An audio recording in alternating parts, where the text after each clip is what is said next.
Bulletin میں خوش آمدید۔ سب سے پہلے بات کریں گے ڈی جی آئی ایس آئی کی پریس کانفرنس کی۔ لیفٹیننٹ جنرل ندیم انجم نے کہا اگر سپہ سالار غدار ہے تو تعریفوں کے پل کیوں باندھتے تھے، انہیں مدت ملازمت میں توسیع کیوں دے رہے تھے، پس پردہ کیوں ملتے رہے، جھوٹ سے فتنہ فساد کا خطرہ ہو تو سچ کا چپ رہنا نہیں بنتا۔ ندیم انجم نے بتایا کہ ان کی موجودگی میں سابق حکومت نے مارچ میں آرمی چیف کو غیر معینہ مدت تک توسیع کی پیشکش کی، جسے آرمی چیف نے ٹھکرا دیا۔ یہ نہ کریں کہ رات کی خاموشی میں بند دروازے کے پیچھے ملاقاتیں کریں اور دن میں اسے ہی غدار کہیں۔ لوگ مجھے اپنے درمیان دیکھ کے حیران ہیں اور میں آپ کی حیرانی کو اچھی طرح سمجھ سکتا ہوں۔ آج کا دن کچھ مختلف ہے۔ آج میں اپنی ذات کے لیے نہیں آیا آپ کے پاس، بلکہ اپنے ادارے کے لیے آیا ہوں۔ جب ان کو جھوٹ کی بنیاد پر بلا جواز تنقید کا، تہذیب کا نشانہ بنایا جائے تو بحیثیت اس ایجنسی کے، اس ادارے کے سربراہ کے، میں خاموش نہیں رہ سکتا۔ ملک میں فتنہ اور فساد کا خطرہ ہو تو سچ کی لمبی خاموشی بھی ٹھیک نہیں ہے اس ملک کی۔ اس لیے ہے کہ انہوں نے، ان کے ادارے نے غیر آئینی، غیر قانونی کام کرنے سے انکار کر دیا۔ آج کے مہینے میں آرمی چیف کو ان کی مدت ملازمت میں غیر معینہ مدت کی توسیع کی پیشکش بھی کی گئی، میرے سامنے کی گئی۔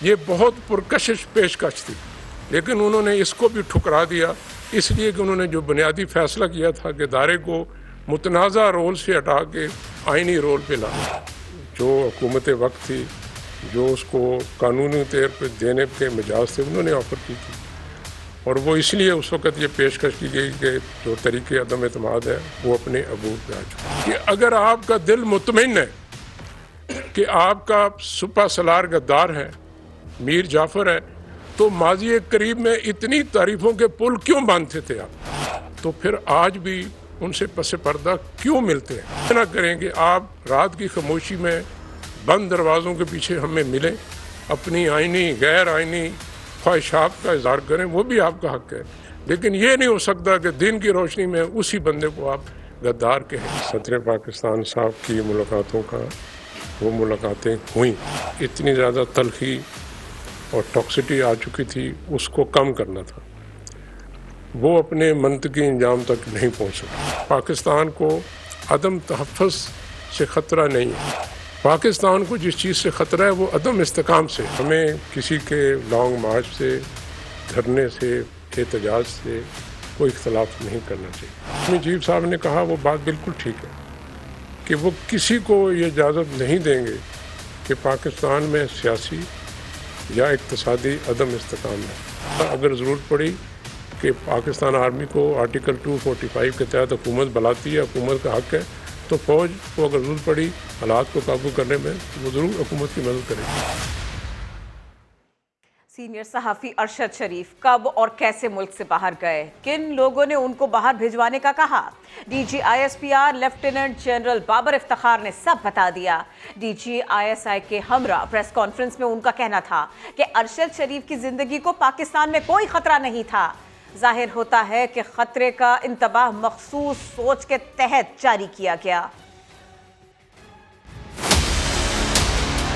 5 اگست 2022 کو خیبر پختونخوا گورنمنٹ کی جانب سے ARY اینکر ارشد شریف صاحب کے حوالے سے ایک تھریٹ الرٹ جاری کیا گیا۔ ہماری اطلاع کے مطابق یہ threat alert chief minister Khyber Pakhtunkhwa کی خاص ہدایت پر جاری کیا، جس میں شبہ ظاہر کیا گیا کہ افغانستان میں مقیم TTP گروپ نے پن بولدک میں ایک میٹنگ کی ہے جو ارشد شریف کو راولپنڈی اور ملکہ علاقوں میں ٹارگٹ کرنا چاہتے ہیں۔ اس حوالے سے وفاقی حکومت یا پھر سیکیورٹی اداروں سے مزید کسی قسم کی معلومات شیئر نہیں کی گئی کہ کیسے اور کس نے KP گورنمنٹ کو یہ اطلاع مہیا کی۔ اس سے ظاہر یہ ہوتا ہے کہ یہ تھریٹ الرٹ مخصوص سوچ کے تحت جاری کیا گیا، جس کا مقصد شاید ارشد شریف صاحب کو ملک چھوڑنے پر آمادہ کرنا،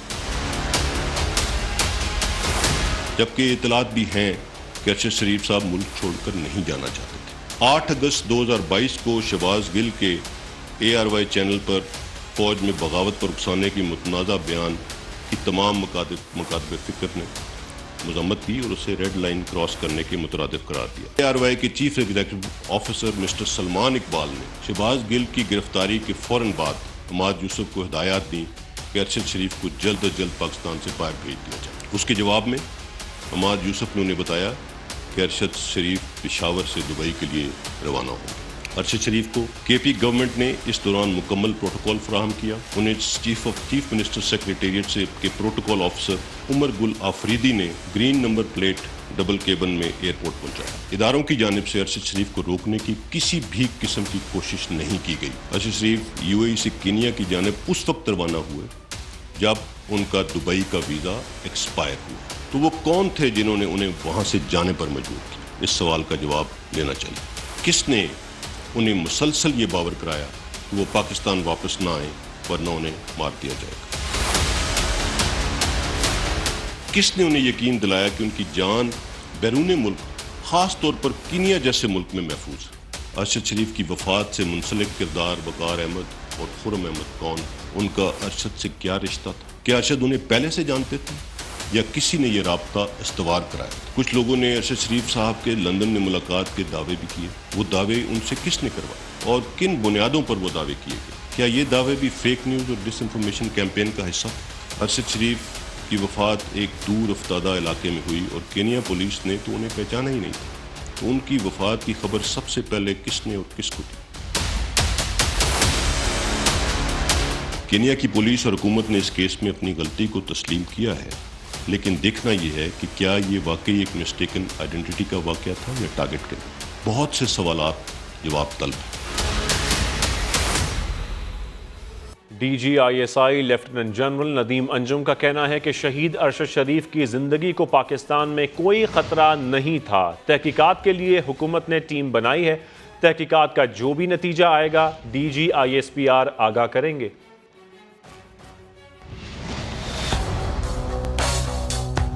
میرے پاس معلومات ہیں اور تحقیق ہے، اس کی بنیاد پہ میں آپ کو بتا سکتا ہوں کہ شہید ارشد شریف کی زندگی کو پاکستان میں کوئی خطرہ نہیں۔ یہاں پر بھی تھے، اسٹیبلشمنٹ سے، میرے اپنے ادارے کے لوگوں سے رابطہ تھا۔ جب وہ باہر گئے وہاں سے بھی ان کا رابطہ تھا، بلکہ اس مہینے بھی انہوں نے بی جی سی جو میرے ساتھ ہیں، جنرل صاحب کام کرتے ہیں، ان کے ساتھ رابطہ رکھا اور وہ واپسی کا بھی اپنی آنے کا خواہش کا اظہار کر رہے تھے۔ میں اپنے کینین منصب سے رابطے میں ہوں، ان سے رابطہ کیا ہے۔ ان کی جو ابتدائی تحقیقات ہیں اس کے مطابق یہ شناخت کی غلطی کے باعث حادثہ پیش آیا۔ اس پہ حکومت پاکستان اور ہم مکمل شاید مطمئن نہیں ہیں، اسی لیے حکومت نے ایک ٹیم بنائی ہے جو تحقیقات کرنے کینیا جائے گی۔ حکومت نے جوڈیشل کمیشن بھی بنایا ہے اور میں نے دانستہ طور پر آئی ایس آئی کے جو ممبران تھے ان دونوں فورم سے نکال لی تاکہ قوم کے سامنے غیر جانبدار 100% شفاف تحقیقات۔ باقی صحافی حضرات بھی کہتے ہیں کہ ہمیں فون کالز آتی ہیں۔ دیکھیے، میں کہوں گا کہ یہ بھی موسٹلی جھوٹ ہے۔ ہفتے پہلے آپ نے میڈیا پہ دیکھا کچھ شرارتی لوگ خود ہی ایجنسی کا بندہ بن کے ایک دوسرے کو کال کر کے وہ میڈیا پہ گیا، تو ہمارے لوگ تھوڑے فنکار بھی ہیں۔ D G I S P R lieutenant general Babar Iftikhar کا کہنا ہے کہ آرمی چیف نے 11 مارچ کو عمران خان کو سائفر کے بارے میں بتایا۔ انکشاف سے بھری پریس کانفرنس میں بابر افتخار نے بتایا کہ سابق وزیر اعظم نے کہا کہ یہ کوئی بڑی بات نہیں، 27 مارچ کو کاغذ کا ٹکڑا لہرا کر ڈرامہ کیا گیا۔ یہ ہمارے لیے حیران کن تھا۔ ایسا بیانیہ دینے کی کوشش کی گئی جس کا حقیقت سے دور دور تک تعلق نہیں۔ آرمی چیف نے 11 مارچ کو کامرا میں سابق وزیر اعظم سے خود اس کا تذکرہ کیا، جس پر انہوں نے فرمایا کہ یہ کوئی بڑی بات نہیں۔ ہمارے لیے یہ حیران کن تھا جب 27 مارچ اسلام آباد کے جلسے میں کاغذ کا ایک ٹکڑا لہرایا گیا اور ڈرامائی انداز میں ایک ایسا بیانیہ دینے کی کوشش کی گئی جس کا حقیقت سے دور دور تک کوئی واسطہ نہیں، کہ کیسے پاکستانی سفیر کی رائے کو اپنے سیاسی مقاصد کے لیے استعمال کیا گیا۔ 31 مارچ کی نیشنل سیکیورٹی کمیٹی کی میٹنگ بھی اس سلسلے کی ایک کڑی تھی۔ آئی ایس آئی نے بڑے واضح اور پروفیشنل انداز میں نیشنل سیکیورٹی کمیٹی کو بتا دیا تھا کہ حکومت کے خلاف کسی بھی قسم کی سازش کے کوئی شواہد نہیں ملے۔ آئی ایس آئی کی سائفر سے متعلق فائنڈنگز کی کسی قسم کی سازش کو ان کو اس کے شواہد نہیں ملے۔ اور یہ تمام فائنڈنگز ریکارڈ کا حصہ ہے. ہم ان فائنڈنگز کو قوم کے سامنے رکھنا چاہتے ہیں جو ISI کی فائنڈنگز ہیں. تاہم یہ فیصلہ ہم نے اس وقت کی حکومت پر چھوڑ دیا کہ وہ ISI کی فائنڈنگز کو پبلک کرے، لیکن ایسا نہیں کیا، بلکہ مزید افواہیں اور جھوٹی خبریں پھیلائی گئیں جس کا مقصد سیاسی فائدہ حاصل کرنا اور ایک مخصوص بیانیہ تشکیل دینا تھا کہ حکومت کے خلاف آئینی اور قانونی اور سیاسی معاملے کی بجائے عدم اعتماد کی تحریک رجیم چینج آپریشن کا حصہ ہے. فوج کے خلاف ایک مخصوص بیانیے کو پروان چڑھایا. پاکستان آرمی سے سیاسی مداخلت کی توقع کی جو کہ آئین پاکستان کے خلاف ہے. یہاں تک کہا گیا کہ سائفر کو چھپایا گیا. تو پھر سوال یہ ہے کہ فارن آفس جو سائفر پروسیس کر رہا تھا کیا اس نے اسے چھپایا تھا؟ اور جو اس وقت سائفر کو ہینڈل کرنے کے ذمہ دار تھے ان کے خلاف پھر کیا ایکشن لیا گیا؟ اور اگر نہیں لیا گیا کوئی ایکشن ان کے خلاف تو کیوں نہیں لیا گیا؟ اور ان کے نام کیوں نہیں لیے جاتے؟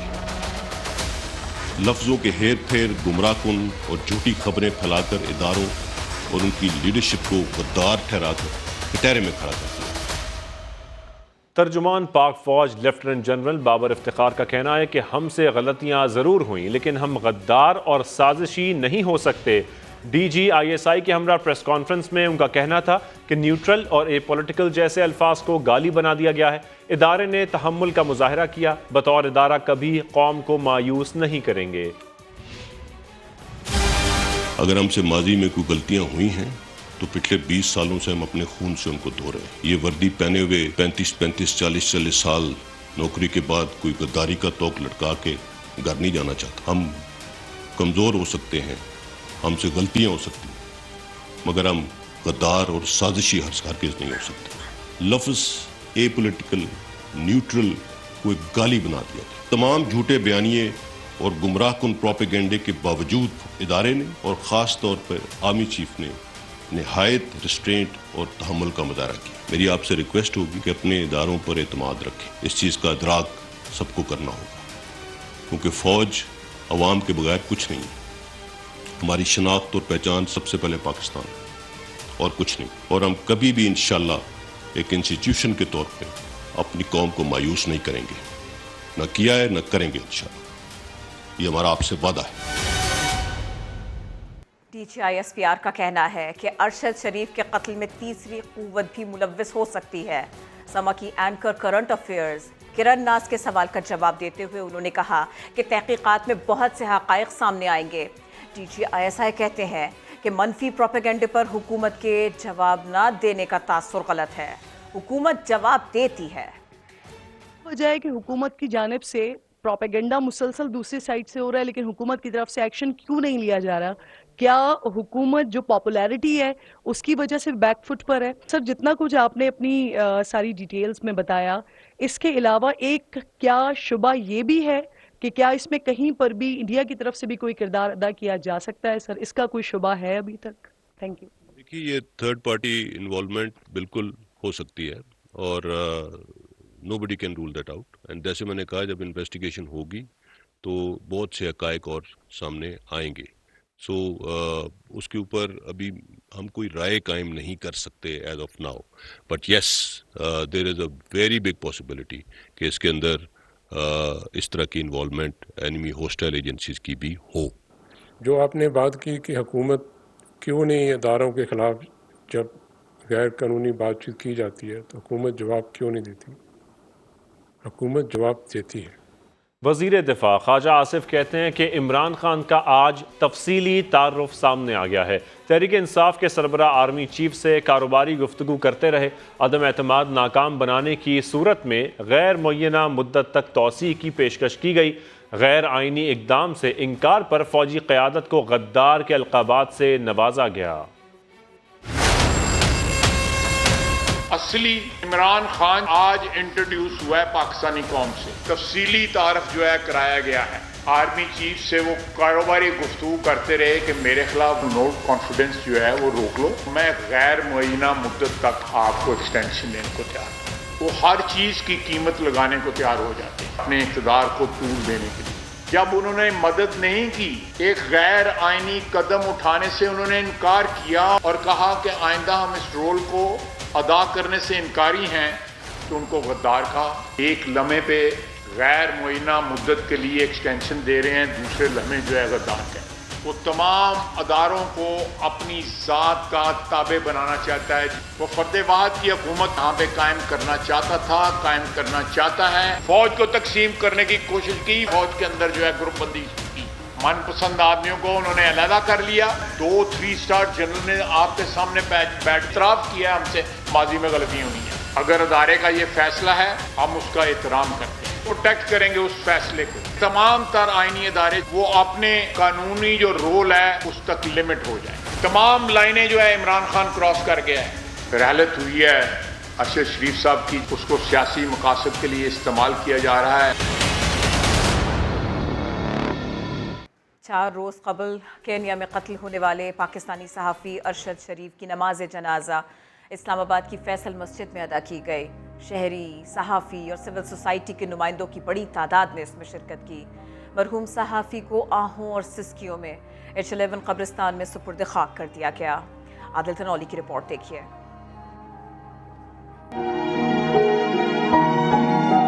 ارشد شریف کا جسد خاکی ایمبولینس کے ذریعے قائد اعظم اسپتال سے ان کی رہائش گاہ سیکٹر G11 لایا گیا. اس کے بعد میت کو فیصل مسجد پہنچایا گیا. جگہ جگہ پھولوں کی پتیاں نشاور کی گئی.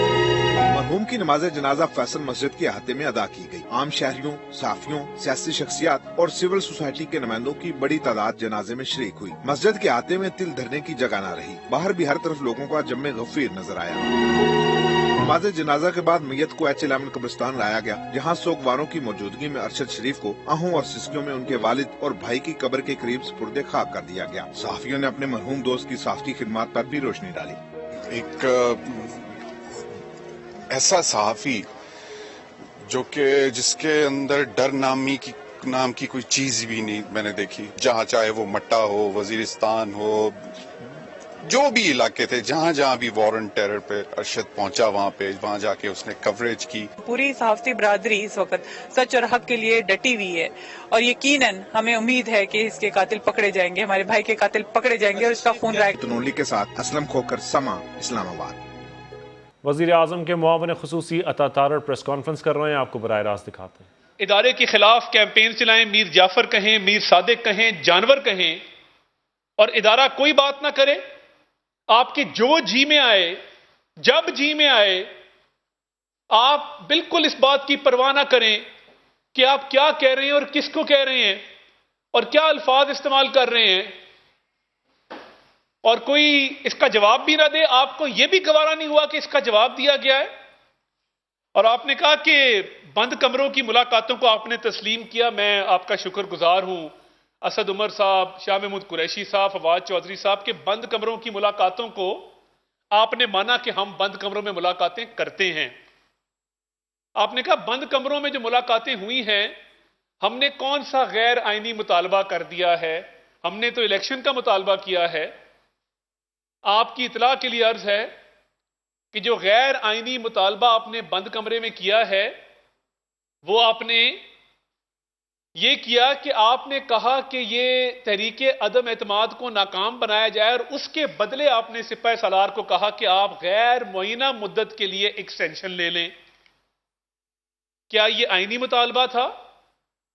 یعنی بند کمرے میں جاتے ہیں تو ترلا منت کرتے ہیں، باہر نکلتے ہیں تو میر جعفر اور میر صادق کی گردان جو ہے وہ شروع ہو جاتی ہے. میر جعفر میر صادق کا راگ لاپتے ہیں، اور آپ کہتے ہیں کہ آپ نے صرف کہا تھا کہ ملک میں سیاسی عدم استحکام نہ ہو. تو یہ کیا سیاسی عدم استحکام بچانے کا طریقہ تھا کہ آپ ہمیں تحریک عدم اعتماد سے بچا لیں؟ کیا آپ ہی کی بقا سے اور آپ ہی کے اقتدار میں رہنے سے ملک کا سیاسی استحکام ہے؟ اور آپ نے بند کمرے میں جو یہ بات کی، غیر معینہ مدت کے لیے توسیع دینے کی، اور اس کے بدلے میں یہ سودے بازی ہے، یہ کاروبار ہے جو آپ نے کرنے کی کوشش کی. آج تک فوج کے مقدس ادارے کے ساتھ کسی شخص یا کسی پولیٹیکل پارٹی نے سودے بازی، کاروبار یا بیوپار نہیں کیا. یہ پہلا آدمی ہے جو بند کمرے میں سودے بازی کرتا ہے، جو بند کمرے میں بیوپار کرتا ہے، جو بند کمرے میں کاروبار کرتا ہے اور باہر نکل کے الزام تراشی کرتا ہے، بہتان تراشی کرتا ہے. آپ کو شرم آنی چاہیے کہ آپ نے سودے بازی کی. اور وہ وقت تھا کہ جب آپ ترلا منت کر کے ہمارے نوٹس میں ہم دیکھتے رہے ہیں کہ جب بجٹ پاس کروانے کے لیے اسمبلی میں حاضری، بجٹ تو بہت دور کی بات ہے، اسمبلی میں حاضری پوری کروانے کے لیے آپ منت کرتے تھے. اور پھر جب آپ کی پولیٹیکل مینجمنٹ فیل ہوئی کیونکہ آپ نے اپنے پولیٹیکل لوگوں کے خلاف مقدمات بنائے. جہانگیر ترین کے خلاف مقدمہ ہم نے نہیں بنایا تھا، وہ آپ کے پولیٹیکل مینیجرز میں سے سب سے اعلیٰ پائے کے پولیٹیکل مینیجر تھے جو چیزوں کو مینج کرتے تھے. علیم خان کے خلاف پرچہ ہم نے نہیں کروایا، نیب کا کیس ہم نے نہیں دیا. آپ نے اپنے سیاسی لوگوں کو ناراض کیا اور جب سیاسی محاذ پر ناکامیوں کو سامنا کرنا پڑا تو تب آپ نے جا کے منت شروع کر دی کہ جس طرح پہلے آپ منت کر کے حاضری پوری کرواتے تھے، بجٹ سیشن میں ووٹنگ پوری کرواتے تھے، آپ نے کہا جی میرے ہاتھ جوڑے ہیں مجھے بچا لیں. تو بات یہ ہے کہ جب ایک ادارہ اے پولیٹیکل ہے، نیوٹرل ہے، تو آپ کس قانون، قاعدے، ضابطے یا کس آئین کے تحت بند کمرے میں سودے بازی کر رہے تھے؟ اس کا جواب ہے آپ کے پاس؟ یہ کون سی آئینی ڈیمانڈ تھی؟ یہ کون سی آئین میں لکھا ہے کہ آپ غیر معینہ مدت کے لیے ایکسٹینشن کی آفر کریں اور ساتھ کہیں کہ ہمارے خلاف تحریک عدم اعتماد کو ناکام بنا دو، اور جب آپ کی بات پوری نہ ہو تو آپ کہیں کہ میر جعفر، میر صادق جانور، سب سے بڑے جانور آپ خود ہیں کہ آپ کو اقتدار کی ہوس نے اتنا اندھا کر دیا ہے کہ اپنے مفاد کے علاوہ اور اقتدار کی کرسی کے علاوہ آپ کو کوئی چیز پیاری نہیں ہے. لاشوں کی سیاست آپ کرتے ہیں، آپ نے ہمیشہ لاشوں کی سیاست کی ہے، ہمیشہ ایک لاش ڈھونڈتے ہیں جو مل جائے جس پہ سیاست کی جائے. یہ آپ کا نقطہ نظر ہے، یہ آپ کی سیاست ہے. تو انہوں نے کہا کہ ہم نے تو لندن اور واشنگٹن جا کے ادارے کے خلاف کوئی بات نہیں کی، بدنام نہیں کیا. آپ نے اس سے بدتر کام کیا ہے. اس ملک کی تاریخ میں کبھی شہداء کے خلاف کیمپین نہیں چلائی گئی تھی. اللہ تعالیٰ قرآن پاک میں فرماتے ہیں کہ جو شہید ہے اس کو مردہ تصور نہ کرو. یہ مفہوم ہے آیت کا کہ وہ زندہ ہے، ہمارے درمیان ہیں. اور آپ نے یہ بھی قدر نہیں کی کہ شہداء نے اس ملک کی خاطر خون دیا. لائن آف ڈیوٹی میں وہ اپنے خالق کے حقیقی سے جا ملے. آپ نے ان باتوں کی بھی پرواہ نہیں کی. آپ اتنے بے حس ہیں کہ آپ نے پوری سوشل میڈیا کیمپین چلائی شہداء کے خلاف. یہ اس ملک کی تاریخ میں کبھی نہیں ہوا کہ ملک کی سالمیت کے لیے مر مٹنے والے، ملک کی حفاظت کے لیے اپنا خون دینے والوں کے خلاف کیمپین چلی ہو. آپ لندن واشنگٹن کی بات کرتے ہیں، اس ملک کی تاریخ اٹھا کے دیکھ لیں. واحد عمران نیازی کے سپانسرڈ لوگ ہیں، اس کی جماعت کے اراکین ہیں جو اس کی ہلہ شیری پر شہداء کو بھی نہیں بخشتے. بڑی ریسٹرینٹ شو کی گئی اس معاملے پر بھی، مگر اب پھر بھی باز نہ آئے. آپ نے شہداء کے خون کے اوپر سیاست کی ہے. یہ دنیا کا بدترین فیل ہے، یہ دنیا کا مکروہ ترین فیل ہے کہ آپ شہداء کے خون کے اوپر، شہداء کی قربانیوں کے اوپر ان کا مذاق اڑائیں، ان پر طنز کریں، ان پر منفی پروپیگنڈا کریں. آپ کو شرم نہ آئی کہ جن کے چھوٹے چھوٹے بچے باپ کی راہ تکتے ہیں کہ باپ کسی بارڈر پہ ہے، باپ کسی ایسے علاقے میں دہشت گردوں کا مقابلہ کر رہا ہے، اور ہماری حفاظت کے لیے کہ ہم اپنے گھروں میں چین کی نیند سو سکیں. آپ کو کسی بوڑھی ماں کا خیال نہ آیا کہ جس کا لختے جگر خطرات کے سامنے ڈٹ کے کھڑا ہے اور وہ خاکی وردی زیب تن کیے پاکستان کی سالمیت کی خاطر لڑ رہا ہے. آپ کو اس بیوہ کا خیال نہ آیا کہ جس کے خاوند نے سینے پر گولیاں کھا کے جان کا نذرانہ پیش کیا. آپ کو ان کا خیال نہ آیا کہ جن کا ہیلی کاپٹر سیلابی امدادی سرگرمیوں میں کریش ہوتا ہے کہ وہ قوم کی خدمت کر رہے تھے؟ اس سے بڑی بے حسی کیا ہو سکتی ہے؟ اس سے بڑا مکروہ فعل اور کیا ہو سکتا ہے؟ اور بند کمروں میں آپ ڈیلے مانگتے پھرتے ہیں. بند کمروں میں دوبارہ ریپیٹ کرتا ہوں کہ آپ نے کہا آج شاہ محمود قریشی صاحب نے، اسد عمر صاحب نے اور فواد چودھری صاحب نے کہ ہم نے بند کمروں میں کون سا غیر آئینی مطالبہ کر دیا. پہلی بات تو آپ کا شکریہ کہ آپ نے بند کمروں کی ملاقاتوں کو تسلیم کیا کہ آپ بند کمروں میں ملاقاتیں کرتے ہیں اور اس میں منت ترلا بھی کرتے ہیں. تو یہ جو بند کمرے میں غیر آئینی مطالبہ آپ نے کیا کہ ہمیں طریقے عدم اعتماد سے بچا لیجئے اور اس کے بدلے غیر معینہ مدت کے لیے ایکسٹینشن لے لیجئے، یہ کس آئین میں درج ہے؟ آئین پاکستان میں نے نہیں دیکھی ایسی کوئی بھی شک یا ایسا کوئی بھی آرٹیکل جس میں یہ بات درج ہو. یہ سودے بازی ہے، یہ کاروبار ہے، یہ بیوپار ہے. پاکستان کی تاریخ میں فوج کے ادارے کے ساتھ کسی نے یہ کاروبار، بیوپار اور سودے بازی نہیں کی. اور آپ نے کہا ملک تحریک عدم اعتماد اگر آئے گی تو ملک سیاسی عدم استحکام کا شکار ہو جائے گا. یعنی استحکام جو ہے وہ آپ کے اقتدار میں رہنے کے ساتھ مشروط ہے. اور یہ جو سودے بازی آپ کر رہے تھے تو باہر نکل کے میر جعفر اور میر صادق کی گردان کیوں تھی؟ باہر نکل کے نیوٹرل ہونے پہ، یعنی ایک ادارہ اگر نیوٹرل ہے تو اس کو کہنا کہ جانور نیوٹرل ہوتا ہے، پھر مذہب کو استعمال کرنا اور کہنا کہ امر بالمعروف نہی عن المنکر، یعنی ہمارا ساتھ دو گے تو یہ اچھائی ہے، ہمارے مخالفوں کا ساتھ دو گے تو یہ برائی ہے. اور اسلام کہتا ہے کہ اچھائی کا ساتھ دو. یہ کس نے آپ کو حق دے دیا کہ آپ اپنے آپ کو اچھائی کے ساتھ ایکویٹ کریں؟ آپ سے بڑی بدی، آپ سے بڑی چلتی پھرتی برائی پوری دنیا میں کوئی نہیں ہے. آپ سے بڑا فتنہ پوری دنیا میں کوئی نہیں ہے جو لاشوں پہ سیاست کرتا ہے، جو مردار کھاتا ہے، جس نے حرام کھایا ہے اس ملک میں، جس نے آٹا چینی سے لے کے BRT سے لے کے فورن فنڈنگ سے لے کے کوئی چیز نہیں چھوڑی. 5-5 کیرٹ کی انگوٹھیاں مانگتے ہیں، 12 کے میر جعفر میر صادق کہتے ہیں، پھر کہتے ہیں چوکیدار چوروں کے ساتھ مل گئے. اس چوکیدار کو سلام پیش کریں جس کی بدولت آپ بھی محفوظ ہیں، ہم بھی محفوظ ہیں، مگر آپ کو شرم آتی نہیں ہے. آپ ایک محسن کش آدمی ہیں. زندگی میں جس شخص نے آپ کے ساتھ اچھا سلوک کیا ہے، آپ پر احسان کیا ہے، آپ نے اسی کی پیٹھ میں چھرا گھونپا ہے. اور آپ سمجھتے ہیں کہ یہ آپ کا حق ہے کہ آپ پہ جو احسان کرے آپ اس کے ساتھ جو مرضی سلوک کرے اور کوئی اف تک نہ کرے. کہ اس پریس کانفرنس کی ضرورت کیوں پیش آئی؟ بھائی آپ گالیوں پہ اتر آئے ہیں، اس ادارے کو اتنا حق نہیں ہے کہ وہ اپنا دفاع کر سکے؟ آپ اتنے بڑے بادشاہ سلامت ہیں، آپ اپنی جان میں اتنے بڑے سیلیبریٹی ہیں، آپ اتنے بڑے شہنشاہ ہیں کہ آپ حملے کریں، گالیاں دیں، کیمپینیں چلائیں، شہداء کی تذلیل کریں، سپہ سالار کے خلاف پروپیگنڈے کریں، مگر آپ کے خلاف کوئی اف تک نہ کرے. اور یہ جو آپ نے آئینی مارچ آپ نے کہا ہے، آپ کی اپنی پارٹی کہہ رہی ہے یہ خونی مارچ ہے.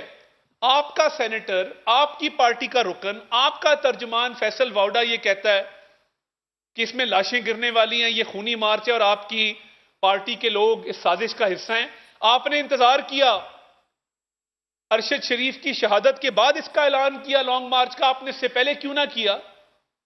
آپ نے جمعے کو کرنا تھا. آپ کو وہ لاش دیکھ کر ایک پروفیشنل صحافی، ایک کمپیشنٹ انسان، ایک ہمدردی رکھنے والا انسان، ایک ایسا شخص جس نے بہت سارے لوگوں کے دلوں میں اپنی جگہ بنائی اپنے انویسٹیگیٹو جرنلزم کے ذریعے اور اپنی پیشہ ورانہ صلاحیتوں کے ذریعے، آپ نے جس دن اس کی ڈیڈ باڈی کا پتہ لگا اسی دن صبر کر لیتے.